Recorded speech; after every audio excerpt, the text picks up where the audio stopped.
Tapi kawan-kawan bisa lihat nggak ya dari belakang? Hah? Sebagian tidak bisa, sebagian bisa ya. Nanti kalau kurang jelas coba nanti kita korbankan soal kamera, nanti kita redupkan sedikit, nggak apa-apa. Tidak apa-apa, coba slide-nya. Slide-nya coba, silakan Pak Sony. Baik, terima kasih. Saya izin juga karena kalau yang pertama berdiri, selanjutnya yang berdiri. Kebetulan restu ya Pak Restu, saya juga ikut berdiri. Baik, baik, saya mulai dulu. Tentu saja, saya menyiapkan ini baru 1 malam. Udah di pasar, selesai, terbang, malam nyampe, karena ada perintah dari teman SMA saya, namanya Iwan Karsino.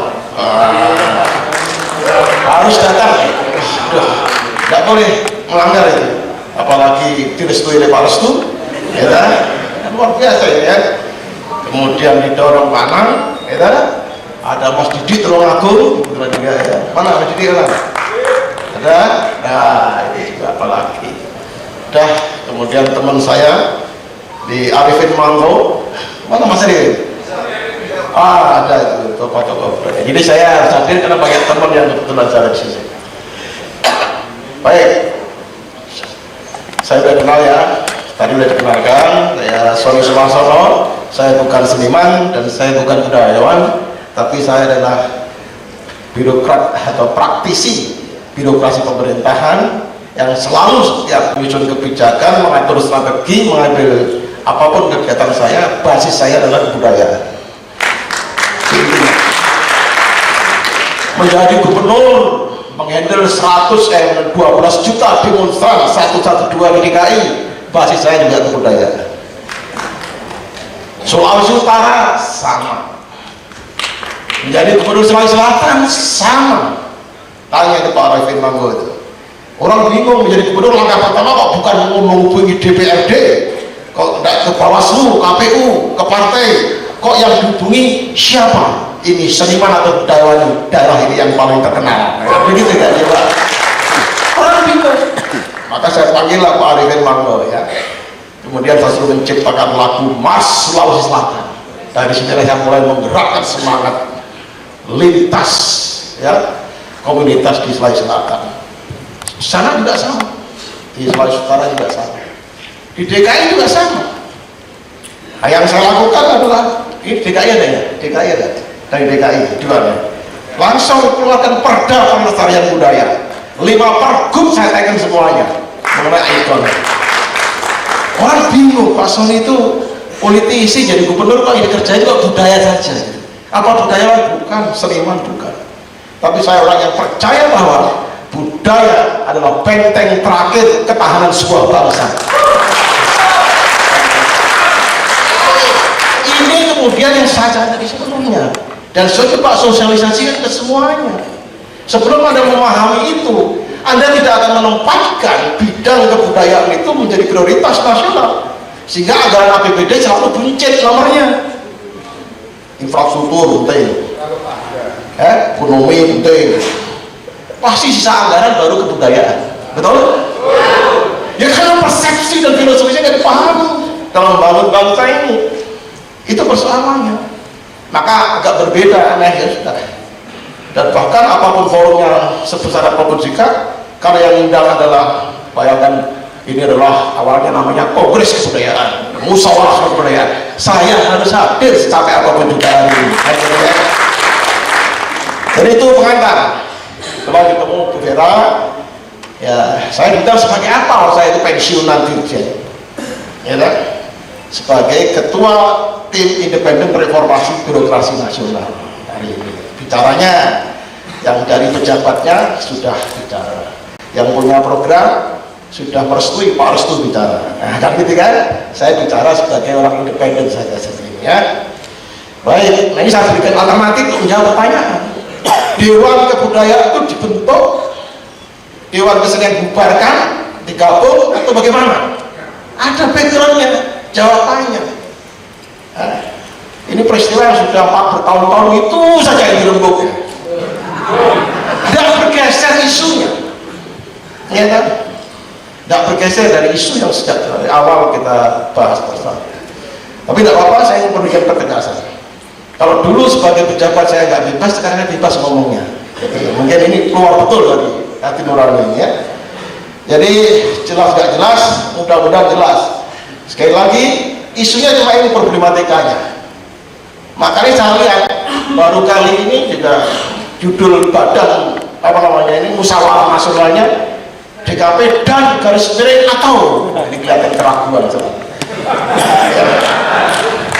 Jadi namanya badan ini namanya adalah musyawarah nasional penyelesaian keraguan DKP atau DKS.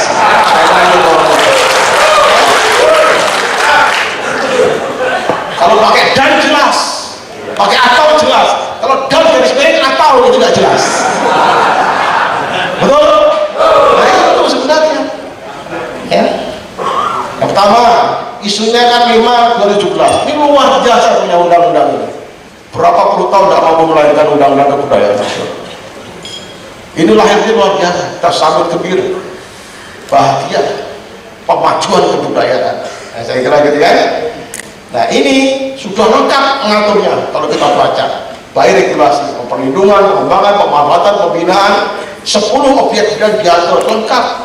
Nggak usah kita ngomong revisi, itu udah bagus itu. Ya. Sudah difasilitasi, dikawal Pak Hilmar CS itu luar biasa dan bapak-bapak ibu sekalian. Ya.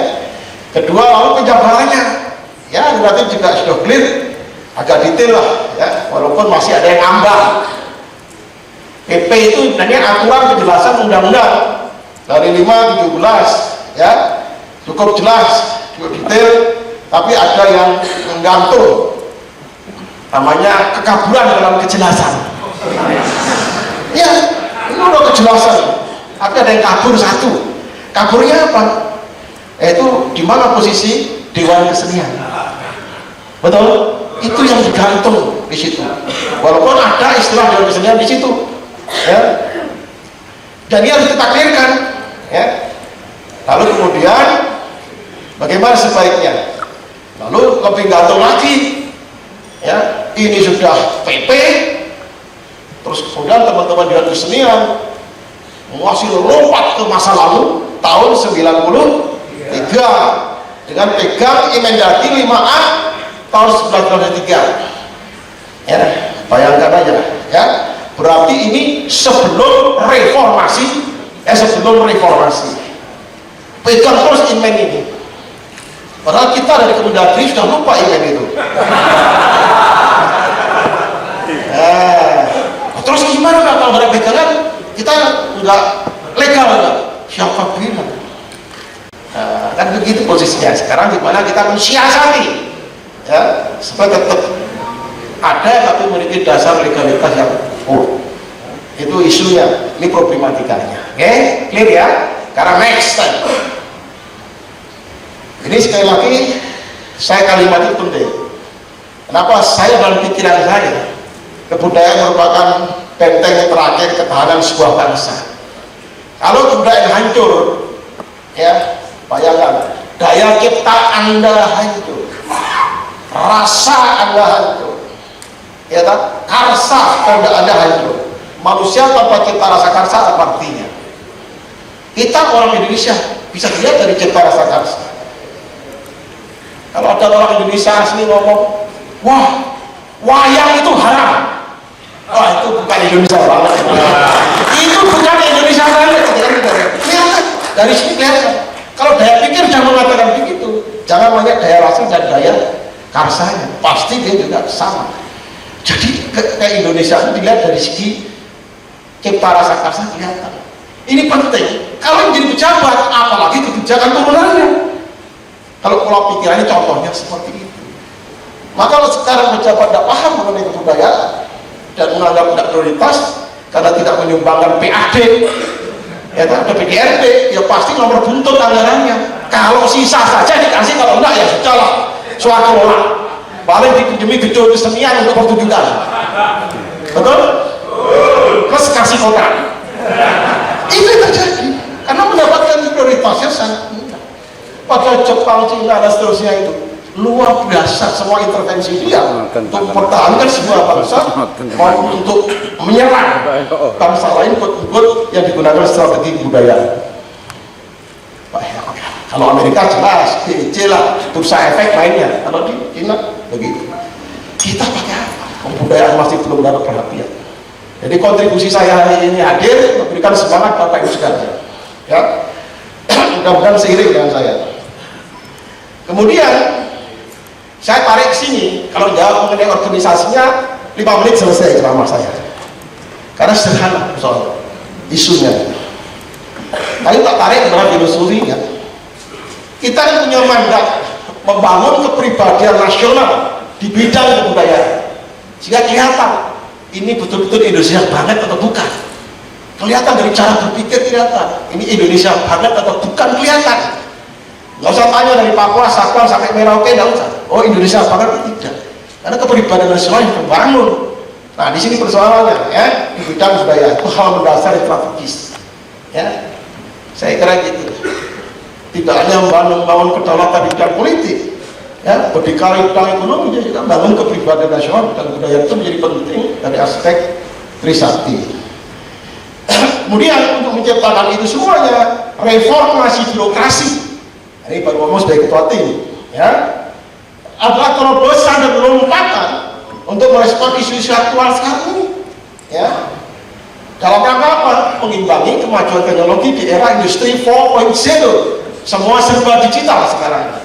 Dan ujungnya nanti pemerintah melalui Ibu Vera ini menciptakan birokrasi digital. Kalau dulu, ya, kita ngomong lisan saja untuk lapor dianggap nggak sopan kepada pimpinan. Ya, sekarang disposisi perintah kebal pakai WA, laporan pakai WA. Sopan santun sudah kabur karena memang eranya digital.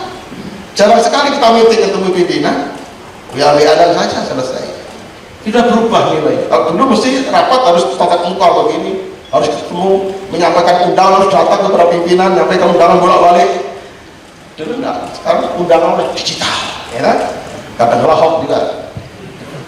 Nah sekarang ini reformasi dilakukan dalam rangka merespon tadi.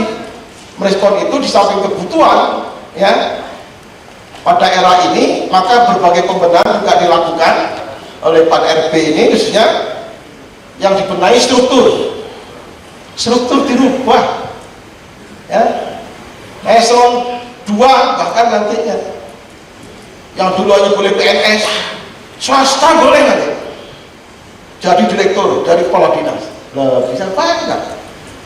Jabatan struktural dihapuskan jadi fungsional. Nah, ini contoh-contoh konkret struktur, ya. Kemudian prosedur, bisnis proses, kita masih sibuk kok nggak diundang rapat, tidak fungsional. Jadi ibu kita ini misalkan perencana kita di semua dinas di pusat itu bosnya beda-beda. Perencana bosnya Bappenas, ya kan? Perencana lagi bosnya apa, kemudian analis kebijakan bosnya Menpan, bisa posisinya ini bisa duduk semua perencana kumpul dalam satu forum. Bosnya macam-macam tapi bisa disatukan. Itulah namanya mengedepankan fungsional. Jadi kita tidak lagi bicara struktural, ya, struktural. Gimana hubungan dengan dinas, bagaimana strukturnya di bawah dinas atau kepala dinas, di mana ada. Pembicaraan itu hanya ada di musyawarah nasional kebudayaan hari ini, struktural. Kita lupakan, kita bicara yang fungsional sekarang. Sehingga solusinya DKB maupun DKS nanti kepada pendekatan fungsional. Tidak lagi ngomong secara struktural, baru solusi selesai. Itu ujungnya, karena pemerintah sudah bergeser ke pendekatan fungsional yang dijelaskan Bu Vera tadi. Lalu urusan pemerintahan di bidang kebudayaan, Bu Vera mengatakan penting, bagian daripada agenda reformasi birokrasi, itu adalah urusan wajib. Sekali lagi, ada urusan wajib, urusan pilihan. Kalau wajib itu artinya pemerintah daerah harus menangani urusan pemerintahan bidang kebudayaan. Kalau judulnya itu pelayanan dasar dan non pelayanan dasar itu bukan berarti penting nggak penting. Pelayanan dasar itu adalah basic social services terkait dengan Human Development Index, ya, yaitu apa, komposit dari pendidikan, kesehatan, daya beli itu penting. Bahasa zaman Majapahit dulu sadang pangan papan lah kira-kira gitu. Berikutnya baru non pelayanan dasar. Penting. Lah refleksi daripada penting, apakah bupati, wali kota, gubernur itu menempatkan ini penting gak penting, pada saat pembentukan organisasi pemerintah daerah OPD. Pada saat menjadi dirjen, saya ingin menyarankan semua daerah harus memiliki dinas kebudayaan. Dari Pak Tua bilang tadi, jangan hanya berubah, memiliki dinas kebudayaan. Sampai bingung. Kebetulan saya dirjen yang membina masalah PP 16, PP 18 2015 mengenai OPD, kita bikinlah dinas kebudayaan Provinsi Nasional. Dinas kebudayaan. Ada. Ini ada Sulut, ada. Ada dinasnya. Siapa Pak kalau sekarang? Dinas kebudayaan. Ada. Sekarang. Dinas kebudayaan. Bapak kepala dinasnya. Kepala dinasnya. Siapa namanya Pak? Pak Hendra. Sekarang ya? Baik, terima Pak Fred. Oke. Ada sejarahnya. Bikinlah dinas kita, motor utama penggeraknya. Anggaran pertama berapa miliar? Pak, gampang saja. Kebetulan dirjen kebudayaannya juga orang utara, jadi ini dari Palet Kota bisa. Setelah diberikan anggaran berapa pertama kali 300 miliar atau berapa ya? Pertanyaannya kepala dinas kepada saya, Pak Fred Rotin Sulu, saya bilang, ini anggaran itu untuk apa ya enaknya? Ya, kayaknya loh, jadi benar ini. Yang bicara itu di samping manjang menyusun Undang-Undang 23, mantan Dirjen Oda dan memberikan sanksi beberapa kepala daerah.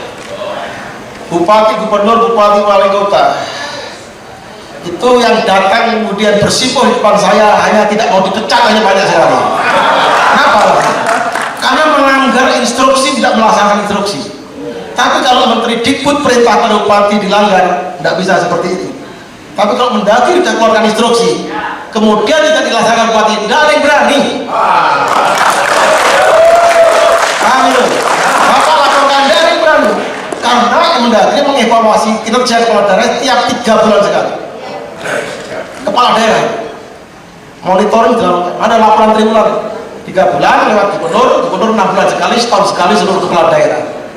Nah, laporannya umumnya kepada RB lewat LAKIP, laporan kinerja pemerintah daerah, tapi khusus aspek regulasinya, namanya indeks kepatuhan daerah, itu nanti Mendagri akan melakukan usul. Bisa dikatakan kepala daerah melakukan pembangkangan birokrasi. Ya, banyak sekali yang mau diberhentikan, ABC nggak ada sebut karena mungkin nggak impolite, nggak enak. Ada beberapa daerah yang gara-gara melanggar kemudian Sanksinya apa sih Pak? sanksinya pecat, udah gitu ya. Kalau nggak bisa juga kita ramaikan gitu ya. Tidak apa-apa, itu sudah sanksi hukum. Baca dulu. Sanksi pertama itu teguran, diingatkan, oh mohon maaf Pak, lalu perbaiki dia. Ada kan, tulis, biasa, oke, dipanggil dulu klarifikasi. Tetap pandangannya, sanksinya pelanggaran terlalu berat. Ya sudah, pemberhentian sementara. Kasih waktu dulu, dipanggil dia sebelum dipecat, disekolahkan 6 bulan untuk bisa memahami bagaimana membuat kebijakan. Training di Diklat Mendagri 3 bulan namanya kepala daerah yang disekolahkan karena pelanggaran dianggap tidak mampu membuat kebijakan. Kemudian keluar dari sekolah, diberi kesempatan, tetap saja masih bodoh, lalu pemberhentian. Ini terjadi sudah beberapa kepala daerah dilakukan seperti itu. Kalau DPRD-nya, apa hubungannya DPRD? tadi mamanya hubungan antara ini Dewan Kebudayaan terus DPRD-nya itu justru ini apalah usulnya. Nah, ini kan bupatinya bisa disanksi nih. Oke, siapa yang disebut pemerintahan daerah adalah kepala daerah dan DPRD. Siapa yang membina pemerintah kepala daerah dan DPRD adalah Kemendagri. Siapa Kemendagri? Dirjen Otonomi Daerah. Saya jelas. Jadi dua-duanya itu dibahas dengan Kemendagri. Apakah DPRD nggak bisa berani menentang kebijakan? Nggak ada. DPRD hanya bisa buat kebijakan selama ada SE Mendagri. DPRD berani ngomong enggak itu karena nggak ada dasar hukum dari Mendagri. Satu, kedua, Mendagri setiap tahun membuat petunjuk namanya pedoman pelaksanaan penyusunan APBD. Isinya 1, jumlah uang daerah sebesar sekian akan digunakan untuk 1, 2, 3, 4. Itu didrive dari nasional. Lalu berdasarkan pedoman dari penyusunan APBD ini, daerah itu, APBD, dia mengoreksi pekerjaan dinas. DPRD nggak punya dasar tanpa ada pedoman penyusunan APBD di Mendagri. Apa berani dia kemudian Mendagri mengatakan ini merah, tolong berikan perhatian kepada kemajuan kebudayaan. DPRD berani mengatakan tidak? Dasarnya apa? Dia berangkatnya dari pedoman APBD. Tanya di APBD DPRD itu. Tanya DPRD, pedoman Bapak untuk mengoreksi apa? Yaitu pedoman penyusunan RAPBD tiap daerah dari Menteri Dalam Negeri. Selama disitu tidak dituliskan kata-kata prioritas pada kemajuan kebudayaan, ya nggak prioritas Anda. Namanya intervensi kebijakan di sini namanya. Anda demonstrasi tidak akan merubah pedoman ini. Pedoman ini bisa dirubah setelah Ancol. Terima kasih. Di daerah itu duit APBD itu rata-rata habisnya untuk paling banyak untuk apa sih? Oke. Ya itu, oh, ya. Baik ya. Saya minta ini ada dari eksekutif nggak datang? Supaya jelas. Ada? Eksekutif APBD dari Temanggung. Cek kalau salah. Ya. Hari ini prioritas pertama kalau APBD 20% minimal untuk pendidikan. Oke, karena kebutuhan dasar. Tambah lagi 10% lah kesehatan. Berarti berapa? 30%. Oke. Belanja pegawai berapa? 60%. Infrastruktur Maksimum peraturan perundang-undangan hanya 30% belanja pegawai. Kalau itu minimum 30%, ditambah 30 jadi 60%. Fakta sekarang ini adalah banyak yang 50-60% belanja pegawai, belum belanja operasional karena harus menampung semua honorer jadi ASN, jadi ASN. P3K. Sehingga belanja pegawai naik 2 kali lipat. Sehingga kalau belanja pegawai 50% ya di daerah karena operasional, ditambah tadi berapa? 30 sama 20, 50. 80, tinggal 20%. Infrastruktur 2% itu adalah infrastruktur, anggaplah 15, tinggal 5%. Budayaan Pak, yang 5% itu Pak biasanya. Enggak, ada 5% itu dibagi lagi, banyak sekali. OPD 31 dinas-dinas banyak sekali. Baginya bagaimana? Kan malu prioritas. Kalau tidak prioritas dia nggak balik modal, gitu posisinya. Pilkada mahal, kan kira-kira gitu kan. Jadi itu situasi keuangan di daerah. Karena itulah reformasi birokrasi memutuskan, menegaskan, memutus ya semua tenaga honorer ya tidak ada lagi penerimaan baru sampai akhir 2004. Semua honorer stop, ditampung sesuai kriteria saja, karena belanja pegawai itu habis untuk operasional pegawai utama honorer. Bekasi aja 12.000 honorer, belum nasional bisa jutaan ya. Jadi jumlah pegawai non honorer sama PNS hampir sama. Loh, kok banyak dulu gimana Pak? Ya karena ada politik balas jasa dan balas dendam. Setelah pemilihan ada 2 kebijakannya, balas jasa, rekrut semua tim sukses jadi honorer dengan berbagai judul, atau balas dendam, kepala dinas diturunkan yang dulu tidak mendukung saya. Ya sudah. Politik balas jasa polisi dan dendam itulah terjadi, juga banyak rekrutmen tenaga-tenaga lalu lost tanpa kontrol. Nah, siapapun juga jadi menpan RB hari ini menghadapi kesulitan luar biasa menyangkut honorer kayak Ibu Vera ini, ya, termasuk stafnya yang pusing sekali.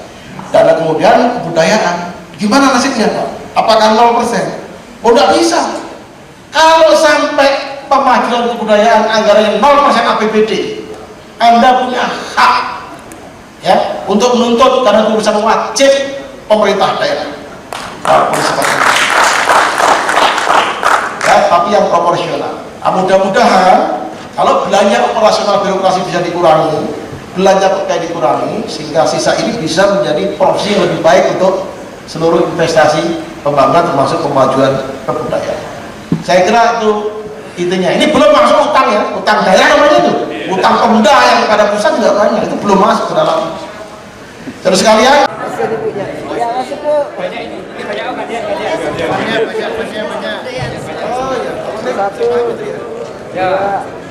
bapaknya bisa ketemu kan?